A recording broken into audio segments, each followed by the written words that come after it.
নমস্কাৰ আন এক খবৰৰ সৈতে ষ্টুডিঅ'ত মই ঋতু মৰিগাঁৱত সমবায় বিভাগৰ সহকাৰী পঞ্জীয়কৰ কাৰ্যালয়ৰ ভৱনৰ শুভ উদ্বোধন হয় আৰু মন্ত্ৰী সিদ্ধাৰ্থ ভট্টাচাৰ্যই উদ্বোধন কৰে নৱনিৰ্মিত ভৱনটি উপস্থিত থাকে ৰাজ্যিক স্বাস্থ্য মন্ত্ৰী পীয়ুষ হাজৰিকা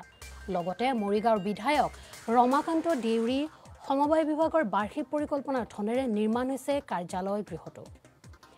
এই মুহূৰ্তৰ এটা খবৰ মন্ত্ৰী সিদ্ধাৰ্থ ভট্টাচাৰ্যই উদ্বোধন কৰে আজি মৰিগাঁৱৰ সমবায় বিভাগৰ সহকাৰী পঞ্জীয়কৰ কাৰ্যালয় আৰু কাৰ্যালয় ভৱনৰ শুভ উদ্বোধন কৰে আজি মন্ত্ৰী সিদ্ধাৰ্থ ভট্টাচাৰ্যই উপস্থিত থাকে ৰাজ্যিক স্বাস্থ্য মন্ত্ৰী পীয়ুষ হাজৰিকা আৰু লগতে উপস্থিত থাকে মৰিগাঁৱৰ বিধায়ক ৰমাকান্ত দেউৰী আৰু সমবায় বিভাগৰ বাৰ্ষিক পৰিকল্পনাৰ ধনেৰে নিৰ্মাণ হৈছে কাৰ্যালয় গৃহটো আৰু মৰিগাঁৱৰ পৰা আমাক এই বাতৰি প্ৰেৰণ কৰিছে জিন্তু গগৈ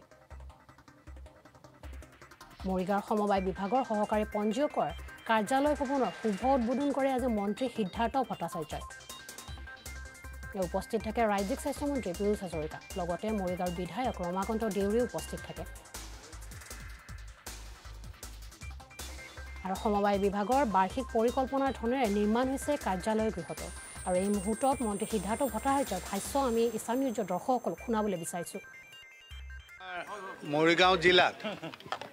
জিলাখন যদি 89 চনতে গঠন কৰা হ'ল কিন্তু আমাৰ সমবায় বিভাগৰ এটা পূৰ্ণাংগ কাৰ্যালয়ৰ প্ৰয়োজন আছিল আৰু সেইবাবে এইবাৰ আমি এই কাৰ্যালয়টো স্থাপন কৰিলোঁ প্ৰায় 9000 স্কয়াৰ ফিট আপোনালোকে দেখিছে ঘৰটো সুন্দৰভাৱে নিৰ্মাণ কৰা হ'ল এই কাৰ্যালয়টো স্থাপনৰ লগে লগে আমি ইয়াত উপপঞ্জীয়কৰ যিটো এটা আমাৰ সাধাৰণতে জিলা পৰ্যায়ৰ উপপঞ্জীয়কে চায় এই উপপঞ্জীয়কৰ কাৰ্যালয়টো আমি ইয়ালৈ আনিবলৈ সক্ষম হ'ম বৰ্তমান এইটো নগাঁও জিলাৰ পৰা পৰিচালিত হৈ আছে যাৰ বাবে প্ৰশাসনিকভাৱে কিছু অসুবিধাও হৈ আছিলে এই অসুবিধাখিনি দূৰ কৰিবলৈ মই আশা কৰিছোঁ যে এই কাৰ্যালয়টো নিৰ্মাণৰ লগে লগে সেই যিখিনি আমাৰ অসুবিধা আছিল এই অসুবিধাখিনি দূৰ হ'ব আৰু সমবায় বিভাগে মৰিগাঁও জিলাত যথেষ্ট গুৰুত্বপূৰ্ণ ভূমিকা পালন কৰি আহিছে দুগ্ধ উৎপাদনৰ ক্ষেত্ৰতে কওক মীন বিভাগৰ ক্ষেত্ৰতে কওক বা কৃষিৰ লগতে জড়িত যিবোৰ সমবায় সমিতি আছে এই গোটেইখিনি সমবায় সমিতিয়ে আৰু অধিক সক্ৰিয় ৰূপ ল'বলৈ সক্ষম হ'ব বুলি মই আশা কৰিছোঁ আপুনি যদি